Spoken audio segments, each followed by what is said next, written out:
Welcome back to Ocala Talks on a Tuesday. Coming up at 9 o'clock, Master Gardener Carol Ann Baldwin will be in the building taking your questions in the garden. Matt Gibbs at 10 o'clock with auto repair with personal care with Sunrise Auto. But right now, Galen, you know, he's online with us. Brought to you by Palm Garden Health and Rehabilitation Center located at 2700 Southwest 34th Street here in Ocala. They offer skilled nursing, physical, occupational, and speech therapy. If you have any questions how they're handling the COVID-19 pandemic, give Palm Garden a call, 352-854-6262. Penn Flooring, family-owned and operated, serving Marion County for over 30-plus years. Penn Flooring is a full-service flooring company dedicated to finding the best solution for your flooring needs. Go see their showroom at 1201 Southwest 17th Street in Ocala, or give them a call at 352-351-3420. And, of course, Just Ship. They flipped the script on shipping. Before, you had to take your item, you had to buy tape, box, bubble wrap, whatever it was to secure it. You had to box it up. You had to then go stand in line at the UPS store or the post office, wait in that line to go pay postage, give that to somebody to ship for you. Well, you don't have to do that anymore. Just Ship does it for you. You just call for a small pickup fee plus the postage. They wrap it, they tape it, they make it secure. They go stand in line at the post office or the UPS store, saving you time and money. And as we all know, time is money, so they save you money twice. Go to justship.net for more information. Galen, you know, from Life South Georgia's. Galen, I've seen this report, and depending on which news agency you watch it on, it's a good thing or it's a bad thing. Homeland Security is now contemplating offering illegal aliens who were separated from their children during the Trump administration a check for $450,000. Some people are saying this is terrible because Gold Star families don't get but $100,000 from the government. This is more money than 9/11 victims, 9/11 families of victims got. But then some people say, hey, if this $450,000 check stops them from suing the federal government and the money we have to spend on court and everything like that, it's worth it. I don't know. I'm torn here because I understand litigation can stretch out forever, but I also think giving illegal aliens $500,000 for breaking U.S. law, that's kind of aggravating to me. Well, it will become some type of form of blackmail, ransom payment, right? Yeah, I read this and I was like, how in the world did this come about? And I read a little deeper, and that's exactly what they're trying to do, is trying to head off and have all these people settle. But the problem with this, Tom, is there's no real idea of how many there are. And is the payment per family or is it per child? Because one of the problems at the border, and the reason why they were separating them, is because they couldn't figure out what child belonged to what parent, right? Because I mean, there's people joke about that, but it's a fact that you have these people who are bringing these kids. Did we lose you, Galen? You know. Well, I think we may have lost Galen. You know. Well, hopefully he'll call back. Galen, are you there? The ties. Okay, Galen, we lost you for about half a minute there. Well, that's not good. That was a good segue. I got nothing else on it. Yeah, we lost you for about half a minute. That's all I have to say about that. And that's exactly what that's exactly what happened. You said that you went in to say that this is heading off litigation, but you don't know how many kids or whose kids, and then you went away. Right. Well, I mean, the problem at the border is, and the reason they were isolating the kids from the adults is they didn't know how many of which of the kids actually belonged to this adult. Were they actually their parent, or were they just somebody who brought them over? Right. So that's the underlying issue.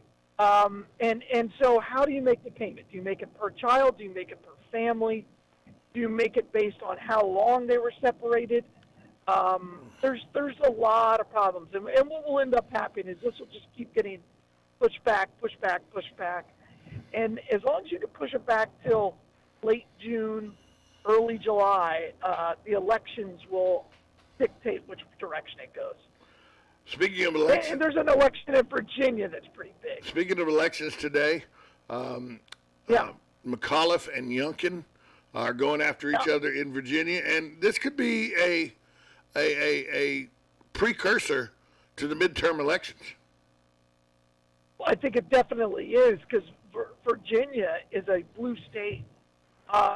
It was kind of, it was more purple when I lived there, but now it's definitely blue.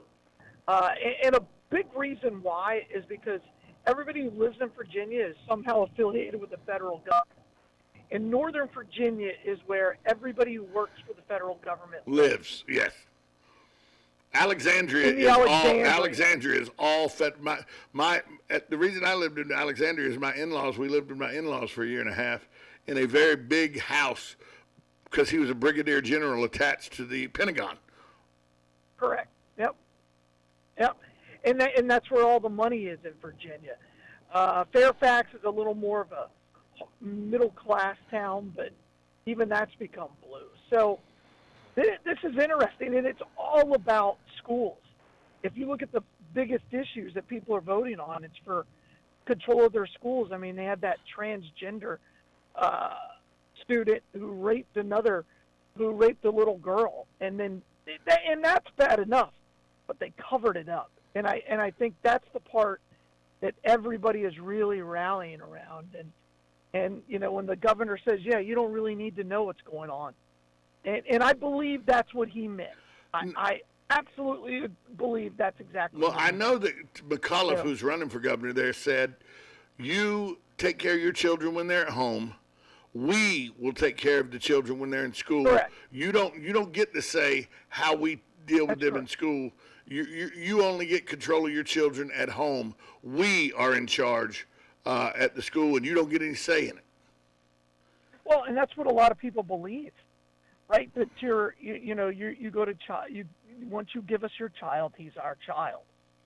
And I find that very, very, very, very concerning as a parent.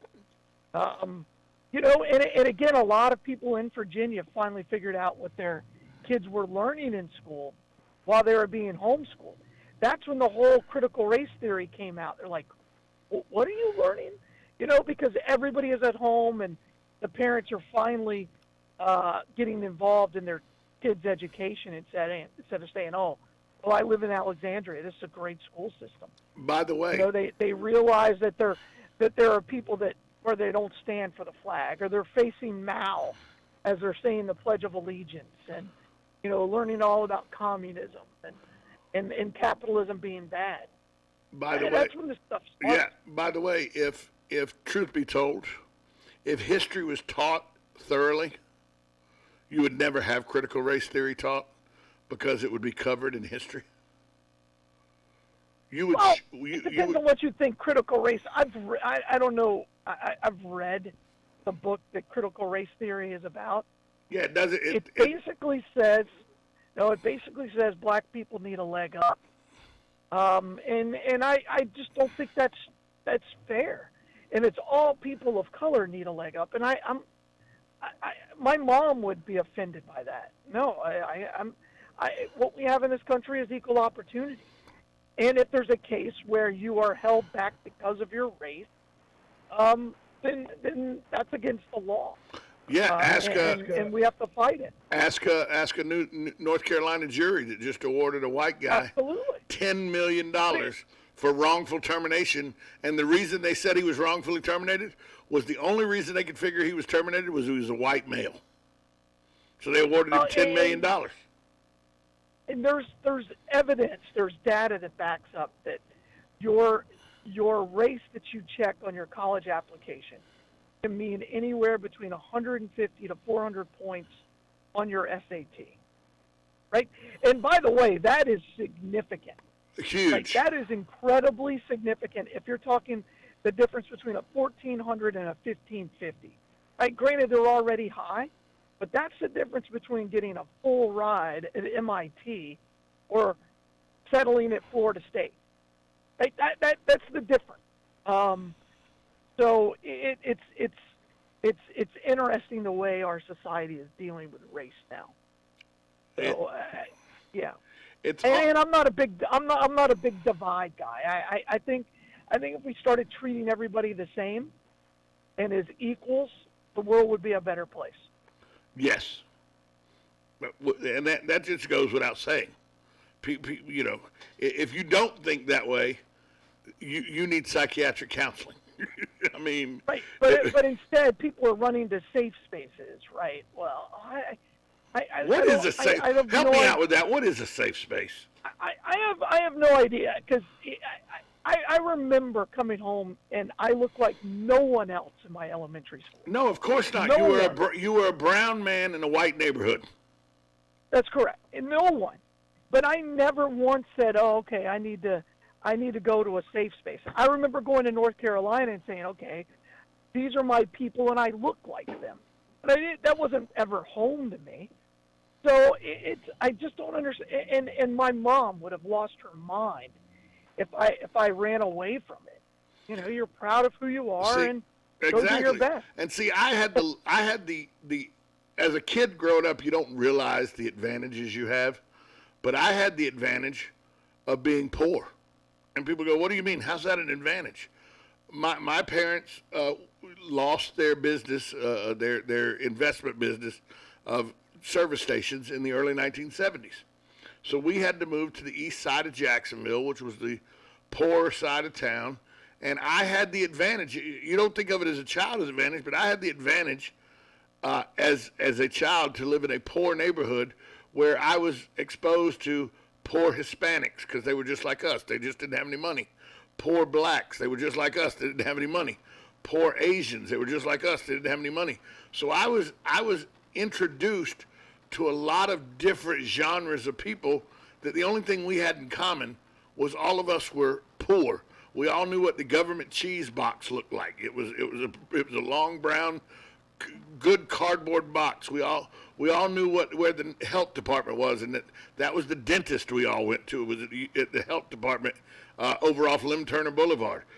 So as an adult, the vast experience I had with the mingling of races was actually an advantage for me. So one of the things that was an advantage for me was I grew up poor.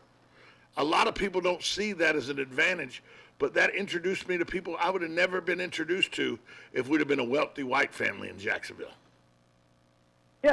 Yeah, but again, I really believe we just need to, treat each other the same. Yeah, I don't understand it.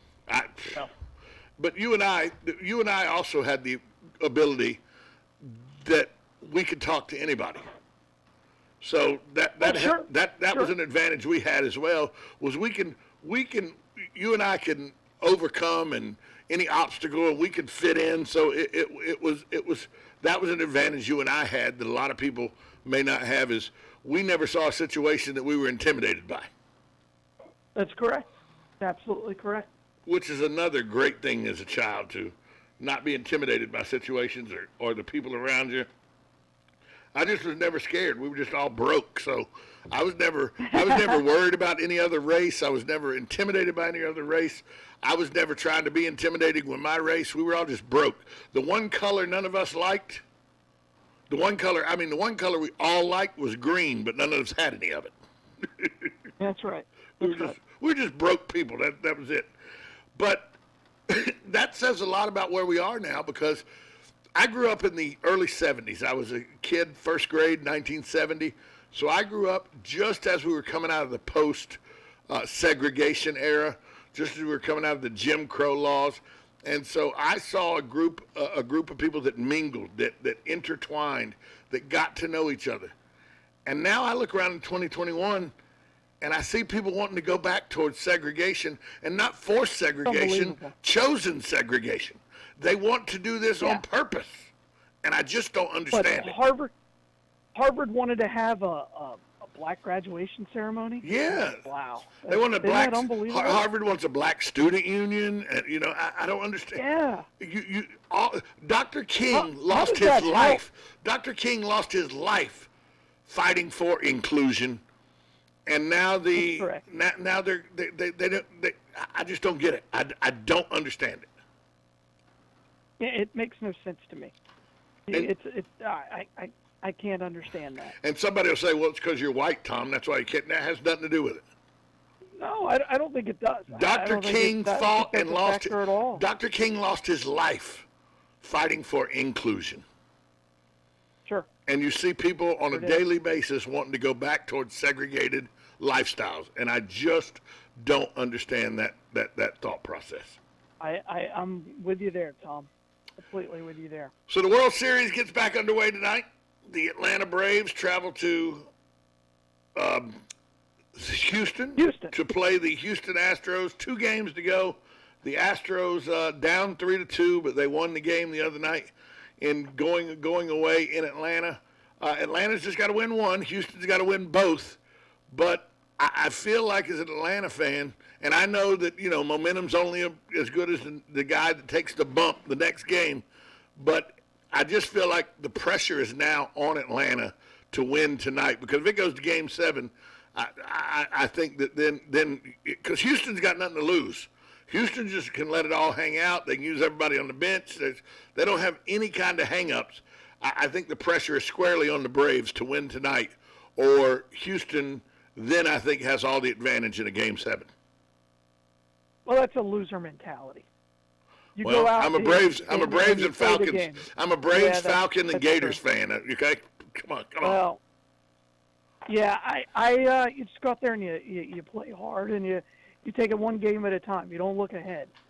Looking ahead will get you. That's how you lose. And that's why you're coach. There's that coach speak. One game at a time. But it's factual. I just think it's let's go play. Let's get out there and have some fun, and play the game that we love. Done. Let's go. See what happens. Max Fried. All about the pitcher. Well, the one thing that's been proven is the early lead doesn't matter. No. So just stay in it for the whole game, and you're going to be fine. Both teams can score, and so the early lead. Hey, the Braves hit a grand slam. We're up 4-0 in the first inning in Game 5, and we're going back to Houston. That's absolutely correct. But is this baseball season post-COVID? Has it helped the sport with the way the crowds have come back and everything? Baseball took it on the chin in 1994 when it canceled the World Series. It's struggled since then through a steroid epidemic. It's come through cheating scandals. It has come where it's more of a regional game now than a national game because of regional television rights and everything. Has this post-COVID season helped baseball come back a little bit?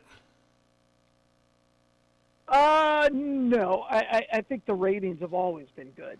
I think you're just more into it right now because you're a Braves fan, but the ratings and the attendance has stayed pretty consistent. No, I think they're in a good spot. I think baseball in general is in a good spot. You think it's good for baseball to be more of it's more of a regional thing. And I remember when college football was a regional thing. And I love college football, and it's great and all. But there was something about college football is still a regional thing. Let's be very clear about that. Except for the top 3 or 4 teams. But how many people actually watch every single piece of it? Well, nuts like me. I watch college football from noon on Saturday until about 1 in the morning on Saturday. You're a regional guy. No, I watch the out west games at like 12 at night and stuff like that. Well, but you're a college football guy, though. Right, I am. Very rare. Yeah. Very, very rare. Yeah, I would rather watch college football than I would pro football, without a doubt. Sure, I understand. And any college, I'd rather watch Fresno State play San Luis Obispo Polytechnical than I would, say, watching the New York Jets play the Houston Texans. Understood. I just would. So this weekend, prep football back.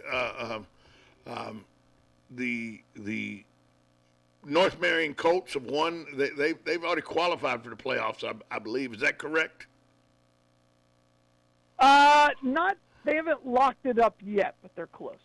It's very, very close. Okay, they play Hawthorne this weekend. That's correct. That's going to be a tough game for North Marion. I think it is. I don't know if anybody other than Vanguard has locked in a playoff. I may be wrong on that, but I think that's the case. Well, I know that Bellevue's on the precipice of locking in a playoff. Correct. Well, this is the last week, right? So everybody is. But yeah, I mean, I don't think the North Marion game is going to have much more to do other than seeding, and that's incredibly important. But again, it'll be a fun game. I think Hawthorne beats them. It's just by a matter of how many. How this week is the once again the rivalry of the county. Vanguard Forest is this week. Yeah, it's this week, right? Vanguard Forest. Yeah, that's correct. Vanguard Forest. How many points Vanguard put on Forest this weekend? They're not a high-scoring team, but I don't think Forest scores. You think this is a shutout? Yeah, I do. Which, if they beat them 35-0, that's just as embarrassing as 53-20 or something like that. Yeah, I don't think they score. I think they get 35 on them. I think it's like 35-0. And that's just as embarrassing as if they won 53-20. I guess. I guess. I think Vanguard's going to go for the shutout. And this Vanguard defense is worthy. Okay. This Vanguard defense could very easily shut out Forest High School. There's no doubt about that. I think this Vanguard defense is one of the best we've seen in a very, very, very long time. So I'm kind of excited about it, just to see how it all shakes out. Is Vanguard, is this, I think they always have a legitimate shot to go to the Final Four under Edwin Farmer, the way he's had talent upon talent upon talent. But does there come a time when you have to say, Edwin, you got to win one of these? Oh, yeah. I mean, I think the people who, the fans of Vanguard say that every single year. He can get them to the Final Four. I wonder if this is the year they get over the hump, because this defense is special. It all depends on the matchup. Who are they going to play in that regional final game? I'm very, very, very curious as to how it all shakes out. Again, the season doesn't really start for Vanguard until 2 weeks from now. Just doesn't. Is there a chance? I'm to understand if Bellevue wins tonight, they're in the playoffs. Then they don't play. They would not play Vanguard because they'd be number 2 in the district. They would play the number 1 of the district that Vanguard plays the number 2. Is that correct? So Vanguard and Bellevue could not, will not. There's not a chance of them playing each other if Bellevue wins tonight until the second week of the playoffs. There is. No, they can play each other. It depends on who else wins and who else loses. But if Bellevue stays in the 8th seed, they got to travel over to Booster Stadium and take on the Vanguard Knights again. Ooh, that could be problematic. Hey, Galen. It's very problematic. Yeah. Tell people where the Blood Mobile is today, Galen. Hey, today we're actually having a blood drive out at the hospital in Leesburg, but I don't think people expect to drive down that traffic. But we are right here in Ocala, right there at the Boulevard, 1607 East Silver Springs Boulevard. Get out there, give the gift of life, donate blood. Galen, talk to you tomorrow. All right, bye, all. We'll be right back after this timeout with Master Gardener, Carol Ann Baldwin, with In the Garden. You're listening to 1370 AM, 96.3 FM. This is WOCA, The Source. Broadcasting from the Ocala International Airport, this is WOCA AM, W242CA FM, Ocala, 1370 AM.